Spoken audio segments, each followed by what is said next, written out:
Okay, my husband and I bought this house about 7 months ago, and this is our office.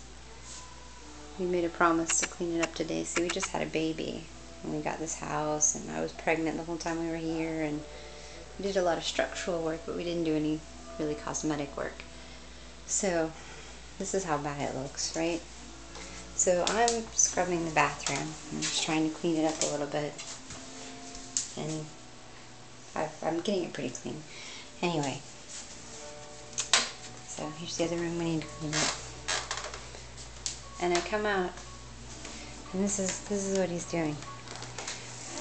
And I love him so much. I married a delicate, creative spirit. This is how we organize. And it's a good thing. She was waking up. Yeah. Yeah, it's all the baby's fault. Is it your fault, Harriet?